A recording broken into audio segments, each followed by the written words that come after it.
안녕하세요. 이번 시간에는 당신에게 수평적인 회사가 어울리지 않는 이유라는 주제로 말씀드리도록 하겠습니다. 일단 이게 뭐 약간 어그로성이 있는 제목인데요. 이거는 뭐 모든 사람에 해당한다기보다는 굉장히 보편적으로 많이 생기는 문제에 대해서 얘기를 한번 해보도록 할게요. 우리가 수평적인 회사를 어떻게 이해하고 수평적인 회사에서 어떤 제스처를 취해야 하고 어떻게 인지를 해야 하는지에 대해서 한번 얘기를 해보려고 해요. 일단 수평적인 회사는 여러분들이 그러니까 크게 오해하고 있는 게, 수평적인 회사 하면 상사랑 나랑 직급도 동일하고 거의 막 누구누구님 안녕하세요, 막 누구누구님 어떻게 하세요, 막 이러면서 서로 막 이렇게 동등한 위치에서 서로 의견을 주고받고 하는 합리적이고 멋진 회사라는 생각을 굉장히 많이 해요. 근데 이 수평적인 회사 문화가 생기게 된 계기가, 일단은 실리콘밸리 같은 데서 이제 많은 집단들이 이제 같이 얘기를 하려고 하는데, 우리가 꼰대들이 있는 회사들이 가장 큰 문제가, 트렌드는 젊은 사람들이 주로 더 많이 알고 실제 이제 수요층들, 그러니까 나이가 이제 30대 막 중반이 넘고 그 이제 뭐 40대 50대가 되면 이제 소비에 있어서 새로운 트렌드를 흡수하는 그 나이대가 좀 느리죠, 아무래도. 그러니까 카카오톡이란 걸 처음에 그러니까 히트시킨 사람들도 20대 30대 또는 10대 이런 친구들이었지, 거의 무슨 40, 50대는 나중에 스마트폰 사니까 그런 게 있다더라 해가지고 이제 퍼진 거죠. 이게 그 나이대별로 이제 트렌드를 받아들이는 그 어떤 속도나 이런 게 좀 다르거든요. 그래서 대부분은 10대, 20대에서 뭐 핫한 게 30대로 올라오고 30대에서 40대, 50대로 구전이 되는 게 일반적인데, 근데 중요한 건 기업의 신상품이나 무언가를 만들 때 보통은 그 트렌드를 가장 이해를 하는 친구들이 주로 20대일 텐데, 이런 신입사원들과 이견이 없고 위에서 시키는 대로만 이제 서비스를 만들다 보니까 신입사원들, 실제 그 수요층인 사람들의 의견을 못 주는 구조. 그래서 위에, 그러니까 명령만, 그러니까 우리가 그러잖아, 이렇게 뭐 병장이 있는데 이제 갓 들어온 이등병이 감히 얘기를 병장한테 못하는 느낌이랄까, 그런 느낌으로 일하는 구조가 많다 보니까 실질적인 이득을 못 봤던 거죠, 고전적인 그런 수직 구조가. 그러니 우리 서로 이제 의견을 편하게 얘기하고 하게 하려고 이 직책을 파괴하고 누구누구님 이런 방식으로 이제 일을 하게 된 게 수평적인 회사의 특징이거든요. 그래서 이제 회의를 할 때도 이제 서로 존대를 하고, 그런 면에 있어서 서로 좀 이렇게 아무래도 이제 용어 사용이나 뭐 이런 그 회사 분위기 자체가 이렇게 되게 굉장히 이렇게 합리적으로 보일 만큼 이렇게 서로 이렇게 좋은 거야. 이렇게 딱 이렇게 동등한 위치에서 하니까 이제 회의 때도 쉽게 편하게 아무래도 더 얘기할 수 있고, 물론 아무리 수평적이라고 해도 어느 정도는 아직까지는 우리나라 사회 자체가 나이나 뭐 이런 걸로 편을 가리기 때문에 어느 정도 좀 우리나라는 좀 짬뽕된 수직 구조가 좀 있죠. 왜 그러냐면 이제 애초에 그렇게 수직적으로 살아둔 사람이 갑자기 수평적으로 할란이 잘 되나? 근데 그런 사람들끼리 모이니까 약간 짬뽕된 수평 구조가 많아요, 한국 사회는. 그래서 이 어떤 그럴 수밖에 없는 게, 엄청 강력한 군대 문화를 가지고 있는, 그게 이제 의무적으로 가야 되는, 그 사회적으로 IT 업계는 특히나 남성들이 훨씬 많기 때문에 그런 사람들이 그 문화를 계속 발전시키기 때문에 완벽한 수평 구조는 거의 힘들다고 보시면 돼요. 근데 뭐 이거는 뭐 어쩔 수 없죠. 나라 지켜야 되니까. 어쨌든 그래서 이제 그러다 보니까 이제 완벽하지는 않은데, 근데 이게 이렇게 하면 되게 좋잖아. 어떤 뭐 초보자들이나 뭐 부자들이, 뭐 헛소리야. 초보자들이나 좀 경력자들이나 서로 의견을 나눌 수 있다는 게 너무 합리적으로 좋아 보이고, 되게 좋아 보이잖아. 그런데 문제는 그런 거예요. 문제가 여러 개가 있어요. 일단 그 구조에서 가장 중요한 거는, 수평적 회사에서는요, 그러니까 이게 나오게 된 계기 자체가 더 이득을 보는 구조니까 나온 거예요. 이게 무슨 정말 뭐 자본가들이 어떤 회사원들을 위해서 막 너네들 좀 더 이제 잘 살아야지 하고서 뭐 나눔을 위해서 그런 게 아니고요. 이게 더 괜찮다는 거죠. 그래서 기업은 기본적으로 이익 추구를 해야 되는 집단이죠. 그래야 생존할 수 있기 때문에, 우리가 음식을 먹어야 생존할 수 있듯이 기업은 매출을 내야만 생존할 수 있는 경우가 일반적이죠. 그런데 실리콘밸리에서 이런 식으로 일을 해봤더니 굉장히 괜찮더라, 이렇게 하니까 매출이 더 나더라 해가지고 수평적 구조를 따른 거지, 수직적인 시스템을 부정하고 막 싫어하는 구조는 아니었던 것 같아요. 왜냐면 수직적으로 운영을 한 회사들이 많은 매출을 냈던 것도 사실이니까. 자, 근데 여기서 주의사항이 있어요. 그러니까 뭔가 수평적인 회사 가면은 그냥 꿀이나 빨고 그냥 슬리퍼 질질 끌고 가고 반바지 입고 가고 막 그렇게 되면은 무조건 다 좋은 줄 아는데, 그렇게 한 만큼 본인이 책임을 져야 돼요. 그만큼 자율적으로 편하게 할 수 있게 해준다는 건 그 외적으로 창의성이 발현이 돼야 된다, 즉 성과로 당신이 증명을 해야 된다는 얘기거든요. 수평적 회사는 자율적인 대신에 그 자율에는 책임이 따르는 경우가 되게 많아요. 그래서 보통 가시면 그러니까 우리나라에서는 좀 업무 지시를 좀 하는 편이야. 이것 좀 해주실래요? 이걸 해야 되니까 이것 좀 해주실래요? 하면은 진짜 거의 이제 열이면 열의 9은 거의 그냥 그것만 하는 경우가 많아요. 이거는 수직적 회사에서 딱 맞는 구조거든요. 그런데 수평적 회사 다니는 사람들은 그렇게 하면 안 돼요. 일하다 보면 어떤 부분에서 조금 자기 의견이 생긴다든지 그런 게 분명히 있을 건데, 내가 그 얘기를 하게 되다 보면 일정 미뤄진다 이거야. 그리고 내가 일이 더 많아지니까 나 그거 하기 싫다 이래가지고 굳이 얘기를 안 하는 애들이 되게 많아요. 자, 그러니까 다른 부분에서 본인에게 꿀빨게 해줬는데 복장도 편하게 해주고 의견도 자기 맘대로 낼 수 있게 해줬는데 대부분 합주기가 된다고 말을 안 해요. 그러면 이제 저는 양쪽을 다 해봤잖아요. 근로자로서도 10년 넘게 살아봤고 회사를 운영하는 걸 6년을 또 해봤고 하면서 느끼는 게, 절대 이렇게 한 경우에 수평적인 경우가 도움이 안 돼요. 이런 근로자들만 있으면. 근데 거진 다 그래. 우리나라에는 나대면 안 된다라는 어떤 불문율 같은 게 있어서. 그 두 번째는 수평적에서는 본인이 뛰어나야 돼요. 의사결정 능력이 없어. 그냥 엄마가 시킨 대로만 살았고 이러던 애가 어느 날 갑자기 또 나한테 이렇게 메일로 상담 오는 사람들 보면 저 어떻게 해야 돼요? 저 그림도 좋아하고 저 게임도 좋아하고 이런데 프로그래밍 하면 잘 될까요? 아무 생각 없이 이런 사람 너무 많아요. 게임 잘하면은 그림 좋고 막 그림하면 좋고, 아니면 저 직업이 없어서 그런데 이거 해도 될까요? 내가 어떻게 알아? 본 적도 없는데. 뭐 프로그래밍을 좀 시켜보고 그 공부해오는 스타일을 보고 작품 같은 거 보고 어떻게 전개하는지 프로세스를 보고 파악하고 이렇게 해도 정확하게 하기가 힘든 게 이 분야인데 내가 어떻게 하냐고. 메일을 그냥 한 두세 줄 그냥 끄적인 걸로. 이런 사람들도 되게 많아. 근데 왜 그러냐면 이게 사회 통념이 그래. 막 유튜버가 뭐 사라 그러면은 그거 왠지 좋아 보여서 사게 되고, 물론 이제 뭐 일반적으로 여러분들이 취미로 하거나 화장품 하나 사거나 아니면 장난감 하나 사거나 이런 경우에는 그런 사람들 추천 받아도 돼요. 그런데 여러분 생각을 해보세요. 이거 미래가 걸린 거잖아. 이건 현실이고 우리 직업이고 우리가 굉장히 많은 시간을 거의 투입해서 내 평생에 나를 대표하는 그런 게 직업이라고 생각을 하거든요. 자본주의에서는 이익을 추구해야 되니까. 내가 수익을 내서 그거를 써야 하기 때문에 그 직업이 굉장히 많은 시간 나 인생의 정체성을 결정하는 건데, 이거 선택하는데도 그런 식으로 하는 친구들이 되게 많아요. 근데 그게 그 친구를 욕할 게 아닌 게, 그 사회 통념적으로 어렸을 때부터 의사결정을 하는 거를 자꾸 못 해왔어.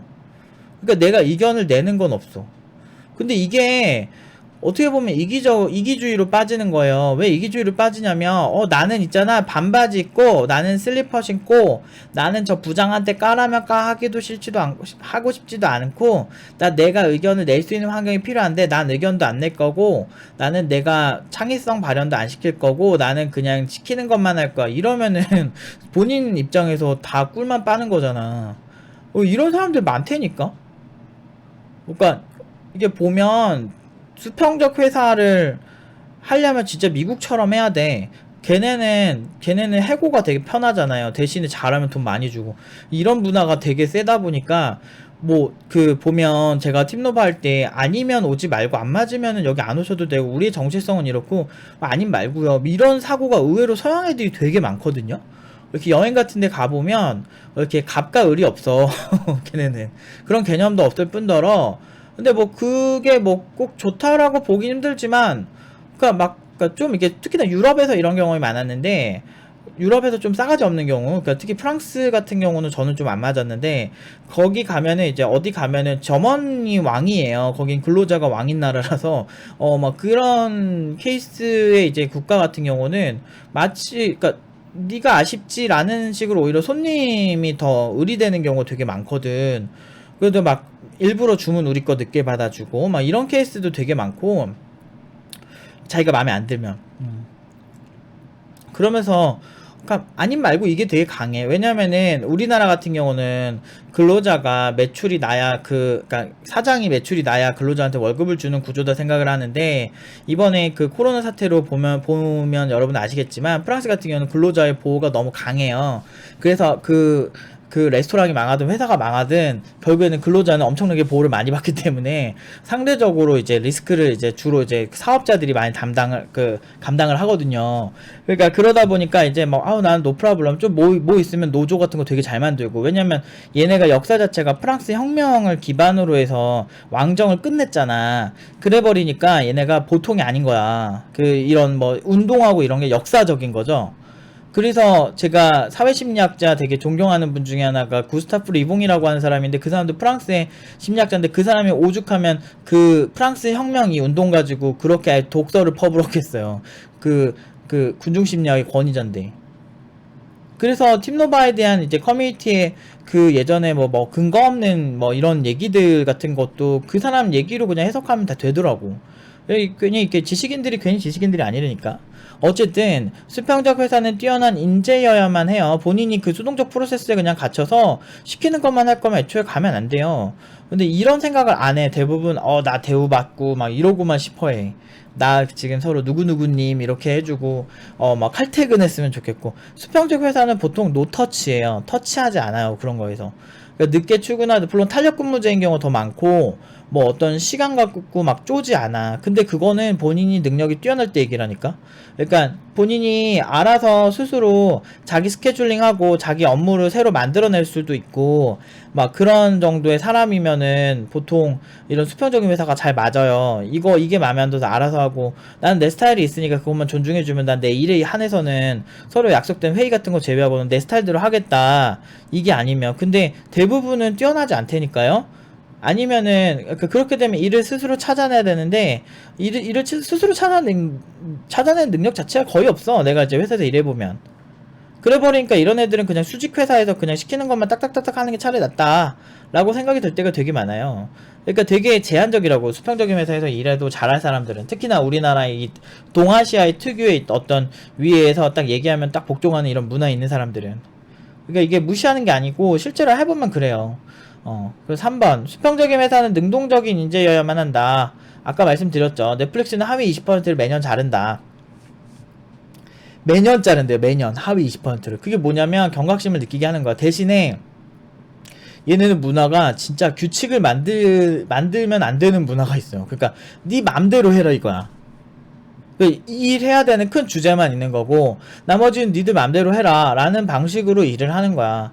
되게 무책임하고 너무 자유롭잖아. 근데 이런 자율성이 부과됐을 때 사람마다 정말 잘하는 사람이 있는 반면에 이런 게 너무 체계가 없고 너무 규칙이 없으니까 너무 힘들다, 이런 사람들이 있어요. 그러니까 결국엔 수평적인 회사는 하나의, 그러니까 더 혁신적인 기업 문화라기보다는 그냥 하나의 스타일인 거지. 오히려 수직적으로 딱딱딱 위에서 오늘 이거 해야 되고 이것 좀 해주실래요? 이것 좀 해주실래요? 이것 좀 해주실래요? 이런 게 나은 경우가 있어요. 그래서 이제 저희 사례를 좀 얘기하면, 일단 지금 현재 사례 2번부터 얘기하면, 현재 지금 저희가 하고 있는 프로젝트를 제가 최종 리딩을 하고 있어요. 그래서 막 유튜브도 많이 못 하고 있고 지금 사실 조금 이렇게 난해하긴 해요. 막 많이 못 하니까 뭐 이것도 해야 되고 강의 유튜브 하고 그다음에 제 개인 공부를 하고 이런 방식으로 일을 하다가, 요즘은 이제 강의하고, 강의는 무조건 해야 되니까 강의하고 이제 이 프로젝트를 하다 보니까 제가 유튜브를 많이 운영을 못 하는데 그거는 좀 죄송하게 생각을 합니다. 근데 어쨌든 그러다 보니까 이 프로젝트를 하다 보면 진짜 별의별 일이 다 일어나요. 그러니까 여기서 보면 얘네들이 정말 개발을 잘하는 애들인데, 문제는 이렇게 파트장 3명에 지금 여기 내부에 이제 함께 하는 우리 공부하는 학생들이랑 같이 이제 최종 과정에 있는 친구들끼리 이걸 하고 있는데, 정말 뛰어난데 다 갈팡질팡 못해. 그러니까 의사결정이나 일을 찾아서 하는 능력이 별로 없어요. 그래가지고 제가 한 3달, 4달 정도를 그냥 내비뒀다가 제가 최근 2달 전부터 지금 리딩을 하기 시작을 했는데, 리딩하면서 많은 것들이 개선이 되면서, 그러니까 오히려 수평적인 구조에서 니들이 알아서 일을 한번 의견을 내보고 한번 제안해보고 해볼래? 라는 구조에서 야 안되겠다 이렇게 하다가 큰일 나겠다 해서 그냥 제가 수직적으로 바꿔버린 거예요. 그래서 야 이거 고쳐주고 이거 고쳐주고 이거 고쳐 이렇게 해주고, 넌 이거 해주고, 넌 여기서 네가 해주고, 의견은 나한테 어떤 이슈가 있으면 그 얘기는 나한테 꼭 한번 받고, 이런 식으로 해서 좀 고전적으로 바꿨어요. 물론 이제 기본적으로 자율적으로 일은 하지만 어떤 돌아가는 상황이 내 머릿속에서 내 눈에서 다 보이게끔 다시 좀 수직적으로 리빌딩을 하니까 솔직히 훨씬 잘해. 그건 이제 우리 팀원들이나 파트장들이나 저도 인정하는 부분이에요. 그러니까 파트장들에게 프로젝트를 시키는 이유는요, 첫 번째 이제 가르치는 학생들에게 이런 어떤 실전 경험들을 더 많이 가르쳐야 하기 때문에 팀노바에서 무조건 파트장들이 개발을 꼭 해야만 합니다. 그건 어쩔 수가 없어요. 왜냐면 고퀄리티 유지해야 하기 때문이죠. 그래서 어쨌든 하이엔드 교육기관은 남들과 좀 다르죠, 아무래도. 그리고 사례 1번은 옛날에 2년 전에 코로나 터지기 전에 이제 영상 스트림 서비스, 그러니까 어떤 있잖아, 이번에 줌 이런 것처럼 그거를 우리가 만들려고 했어요. 만들려고 했었고, 줌 말고 좀 다른 컨셉트였는데 줌이랑 비슷해요. 근데 그거를 이제 만들려고 했는데 그때 자율적으로 그냥 거의 터치를 안 했어요. 알아서 이제 만들어야 될 것만 얘기해 주는 거야. 나는 이런 컨셉트고 이런 기능이 있었으면 좋겠고 이렇게 했으면 좋겠다 하고서 파트장들을 한 3명 4명을 고용을 해가지고 맡겼어요. 이 업무를 맡기고, 그리고 한 6개월 정도 지났어요. 그리고 매번 그냥 대충만 듣고, 왜냐면은 내가 그때 너무 바빴거든. 그래가지고 그렇게 하고서 딱 결과 나왔는데 결국에는 결과가 너무 안 좋았어요. 결과가 너무 안 좋았고, 그러니까 이것도 자율적인 시장에서 여러분들 막 세상을 바꿀 것 같죠. 근데 그거는 너무 비현실적인 생각이에요. 보통 이제 어떤 분야에서 본인이 막 세상을 바꿀 정도의 어떤 그런 그게 되려면 기술적인 현실적인 영역이 좀 있어야 돼. 그러니까 현실적인 가능성을 제고할 수 있는 충분한 어느 정도의 경력과, 그리고 자기가 살아온 프로세스적인 측면이 강해야 돼요. 이게 맨날 수동적으로 남이 시키는 것만 쭉 하는 것도 위험한 게, 이렇게 쭉 시키는 것만 막 하던 사람들이 어느 날 갑자기 리더가 되면 누가 나한테 시켜주길 원한다는 거지. 근데 이게 제일 위험한 게, 여러분 공무원 시험을 보면 알 수 있는데, 이제 우리가 대학 갈 때까지 공부를 열심히 했잖아. 그래가지고 안 한 사람도 많겠지만 그렇게 대학을 갔어. 그러면은 이제 대학을 졸업하고 나면 빠르면 23살, 남자 같은 경우는 빨라도 25, 26이잖아요. 그렇게 이제 대학을 졸업하고 나면요, 여러분 생각해보세요. 평생 시험만 치르던 사람이야. 그러니까 공무원 시험처럼 시험으로 들어갈 수 있는 회사가 마치 내가 제일 잘하는 거고, 그리고 누가 어떤 시험 범위를 정해주고 가는 이런 시장이 훨씬 쉽다고. 근데 나오자마자 난 야채 장수를 하겠어, 나는 과일 장사를 하겠어, 이런 사람들은 생각보다 적거든요. 근데 그것도 잘하면 돈 잘 벌잖아. 왜냐? 그건 시험이 없어. 그냥 창업을 하면 되는데 어떻게 해야 될지 잘 모르겠고, 차라리 시험 문제를 잘 풀어서 회사를 가겠다, 이렇게 되니까 공부라는 게 항상 책상 앞에 앉아서 문제풀이에서 점수 맞는 거, 토익, 토플 이런 시장이 더 활성화가 된 거야, 취업시장에서. 그리고 심지어 기업도 기업 전용 시험까지 내고 그걸 풀이하는 거를 사람들이 예전부터 좀 좋아해. 그래 버리니까 그렇게 해서 사람들 많이 뽑았더니 실제 실무에서 굉장히 수동적이더라. 왜냐면 시험 범위 정해주고 그거 공부만 잘하는 애들을 계속 만들어 왔는데, 평생 그렇게 살았는데 26년 27년 동안 그렇게 살아온 애들을 갑자기 너의 창의성을 보여줘 이렇게 하면은 사실 잘 안 되죠. 경직돼 있죠. 일본도 그래, 우리나라도 그러고. 그러니까 그래 버리니까 차라리 일본이 훨씬 창의적이긴 하죠. 어떤 작은 거를 바꾸거나 이런 부분에서는 훨씬 창의적이긴 해. 근데 우리나라도 진짜 혁신적인 거 많이 나오죠. 드라마도 그렇고 화장품도 그렇고. 그런데 그런 데는 보면 우리가 일반적으로 하는 시험을 이렇게 봐가지고 가는 시장보다 혁신을 많이 하는 부분은 좀 약간 골 때리는 짓을 많이 하는 애들이 더 잘 되더라고. 그러니까 실전에서 평소에 얼마만큼 어떤 방식으로 살아왔느냐가 사실 되게 중요하다고요. 그래서 팀노바는 아시아 패치를 했다는 게 뭐냐면 의사결정하는 법부터 가르쳐요. 그러니까 개발을 가르치려다 보니까 그런 부분들이 장애 요소로 남는 거죠. 그러니까 맨날 시험 범위 정해주고 이제 커리큘럼 같은 경우는 되게 추상적으로 돼 있단 말이야. 팀노바는 홈페이지 같은 데 보면요 되게 추상적으로 써 있어요. 그냥 뭐 그냥 그러니까 사실 뭐 그게 의미가 있나 싶을 정도 그냥 어떤 개발을 하든 잘하게 만들어줄게가 우리 목표였고, 그리고 아까 뭐 어떤 언어를 하든 뭐 상관없어, 이게 우리의 기본 모토거든요. 컨셉, 그러니까 스타일이 그래. 팀노바 애들은 원래 뭘 시켜도 다 금방금방 하는 이런 개발자를 만들어 놨거든요. 언어 같은 것도 구별 짓지 못하게 절대적으로 그런 거는 좀 혼냈고, 언어 같은 걸로 막 뭐 어떤 플랫폼 구별하고 이런 것도 되게 싫어하거든. 어쨌든 그런 식으로 이제 해놓은 거 제외하고는 거의 자율적이란 말이에요. 의사결정하는 것도 그렇고 모든 면에서. 그러다 보니까 많이 그나마 좋아져서 가는데, 그것도 나이가 있는 상태에서 배우잖아. 주로 어렸을 때부터 이렇게 배워야 되는데, 어렸을 때부터 선택하는 법을 배워야 되는데 그거를 못하고 이제 나이 먹어서 그나마 해서 이 정도에서 그런 거지. 사실은 제가 진짜 잘하는 거는 어린애들 영재교육하는 거예요. 어떻게 하면 천재적으로 만들 수 있는지 그런 건 자신 있거든. 이게 굉장히 재밌는 거야. 교육을 되게 오래 하고 있잖아요. 그러면은 이게 천재성을 보여주게끔 그러니까 몇 명이 있어. 그게 딱 천재성을 보여주는 애들이 있어요. 성인이고 인생 그냥 막장으로 살던 애인데 이거 얘 이것 봐라 이렇게 해서 이렇게 하니까 이렇게 되는 이런 애들이 있어요. 근데 그게 이제 그 저와의 신뢰, 그리고 그 다음에 그 친구의 의지, 그리고 그 친구가 가진 어떤 사상이나 생각, 이런 여러 가지가 있는 건데, 그거는 좀 나중에 기회 되면 얘기하고, 어찌되었든 여러분들이 근본적으로 어렸을 때부터 의사결정하는 것이 익숙하지 않은 경우가 아시아권에 있는 사람들은 일반적이에요. 뭐 중국 같은 경우는 제외하고, 중국은 좀 특이한 것 같아. 걔네 빼고. 그래서 논술도 주입식, 대학 입시도 주입식, 토익 토플 또한 주입식, 모든 것이 주입식이기 때문에 주입식으로 하는 사람들은 굉장히 수동적일 수밖에 없어요.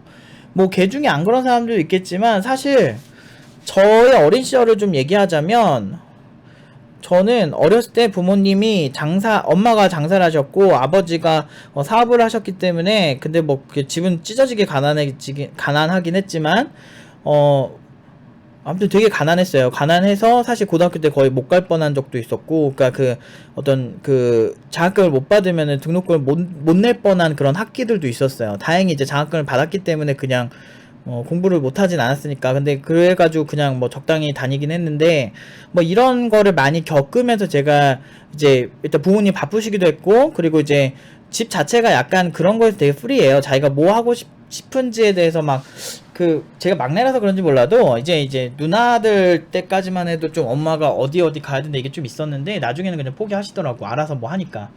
그러니까 내가 하고 싶은 게 옛날부터 있었기 때문에 그냥 내가 선택하고 내가 책임지는 게 일반적이었어요. 항상 끊을 때도 내가 엄마한테 타당한 이유로 얘기해서 끊어야 됐었고, 내가 다니고 싶은데 다니고 싶은 이유도 내가 엄마한테 얘기를 했어야 됐었고, 그런 식으로 했는데 또 부모님이 그런 면에서 좀 쿨해. 그리고 이제 어떻게 보면은 부모님이 바쁘셨기 때문에 저한테 상대적으로 너무 많이 개입하지 않은 게 더 좋았던 것 같아요. 집안 문화도 좀 쿨한 편이고, 이제 그런 게 있어서 그런지 항상 내가 선택하는 게 되게 익숙했어요. 그리고 뭐 학원 다니다가 끊긴 적도 있고, 뭐 열심히 하다가 뭐 안 된 적도 많고, 그런 경험을 하면서 또 어떤 거는 되게 열심히 하고, 그러다 보니까 이게 내가 선택하는 게 어렸을 때부터 되게 익숙했다는 거지.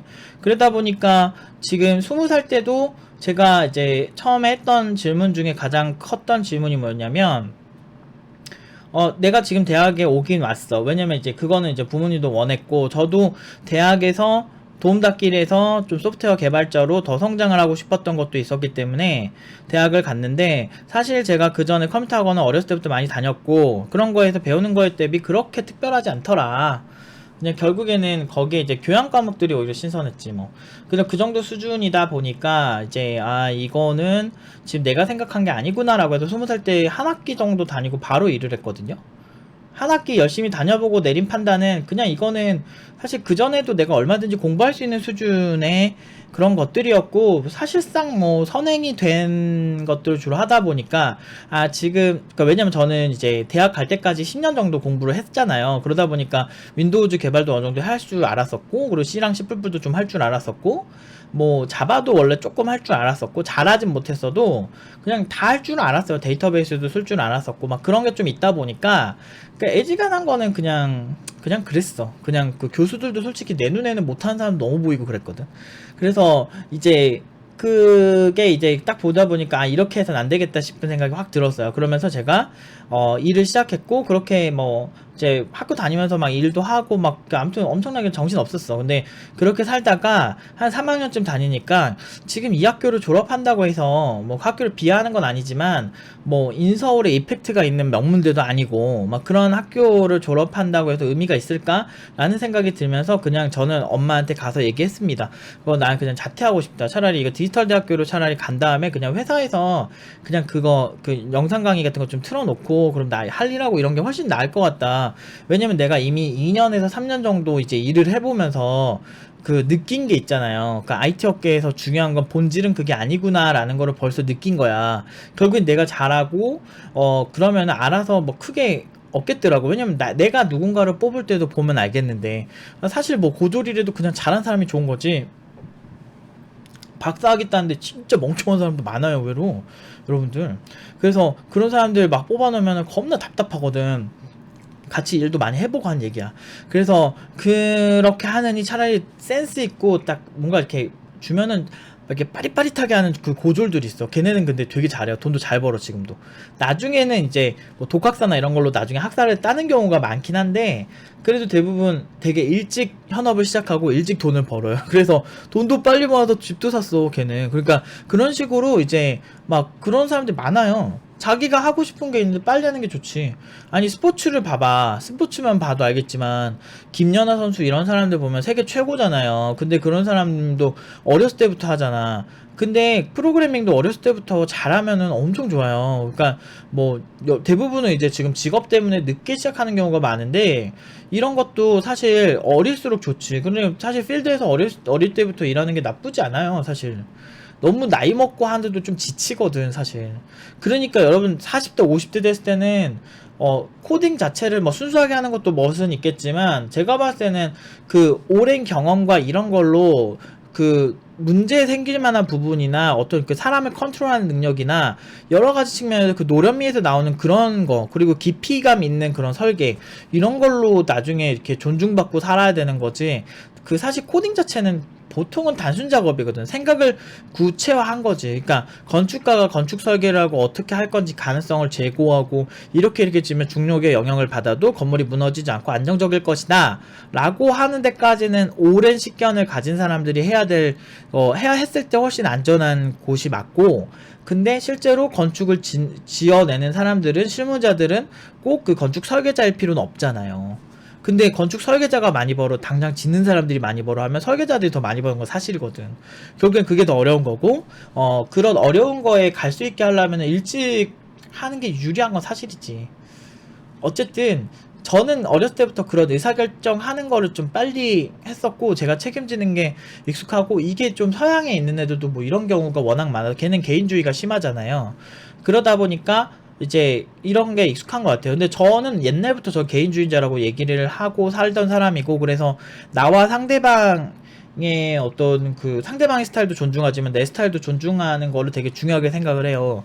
그러다 보니까 이제 좀 이렇게, 저 때는 개인주의자라 그러면은 이제 또라이로 지켰어요. 이기주의자처럼 얘기하더라. 꼭 겁나 그 막 군대 막 가치에 대한 병장들이 주로 그러던데, 그런 복학생 형들 존나 싫어했어 진짜. 막 무슨 까라면 까야. 아주 그냥 아주 대학에서 아직도 군대지. 아주 그냥 막 그런 애들 사람 되게 많아. 근데 그런 사람들이 되게 많이 싸웠었어. 막 나중에는 이제 자기가 논리나 말로 안 되니까 나한테 막 때리려 그러더라. 막 그래가지고 그래서 한번 쳐보라고. 대한민국에서 한번 잘 맞아주고 우리 어떻게 되나 한번 보자고 내가. 그래서 막 그랬는데, 나도 또라이야 보면. 그때 20살 때 그랬어요 제가. 또라이야 또라이. 근데 어쨌든 그런 어떤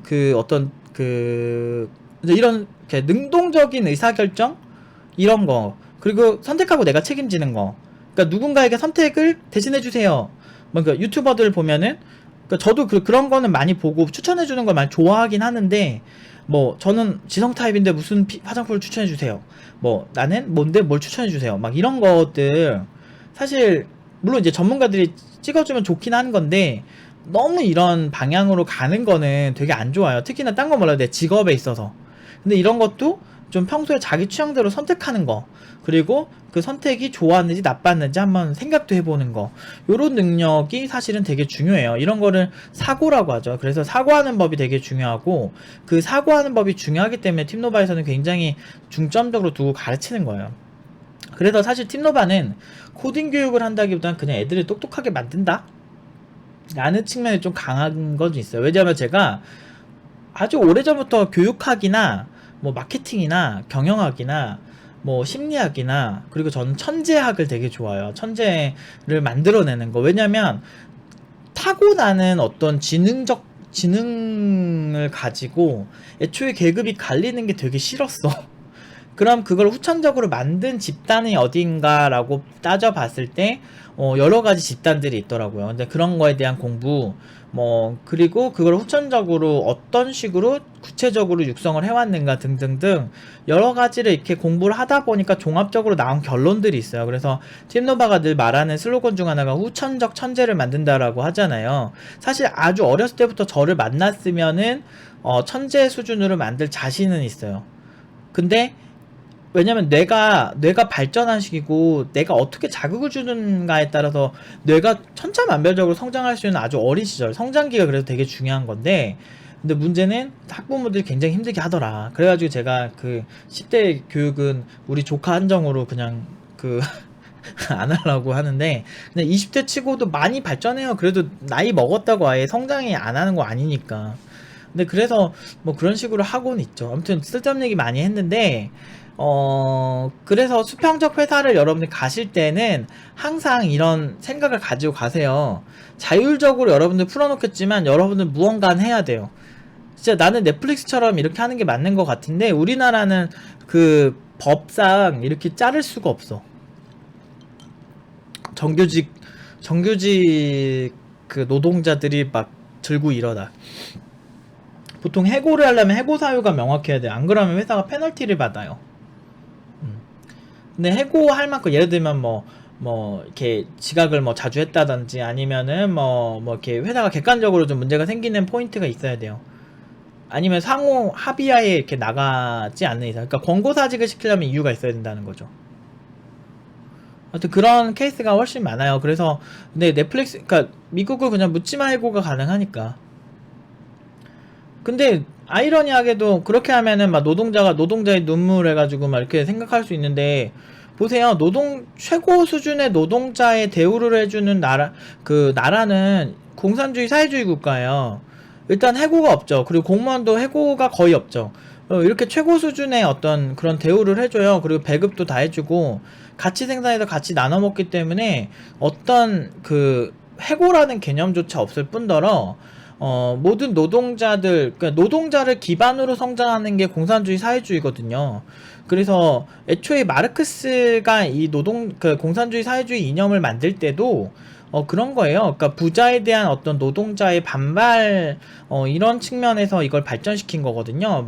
결국엔 그거거든요. 어떤 부자들이 가진 그 소득의 상당수를, 그러니까 가지고 있는 그 기반 시설들이 충분히 발전했을 때 그거를 이제 다 뺏어서 구경한 다음에, 기본적으로 부자들이 아주 그냥 죽일 놈들이지 걔네 입장에선. 그래서 걔네들 걸 뺏어가지고 이제 노동자들에게 이제 그 생산 시설을 계속 돌리면서 노동자들에게 나눠주고, 그거 가지고 우리 모두 평등하게 산다. 그래가지고 이제 대부분 이제 동무 그러잖아요. 이렇게 서로 동지다 이거지. 집도 나눠주고 최고의 대우, 그리고 병원은 무상이죠. 뭐 따지고 보면 최고의 어떤 그런 삶을 살 수 있는 어떤 가장 수평적인 구조를 취하는 건 사실이거든요. 그런 건데, 그럴수록 효율이 떨어져.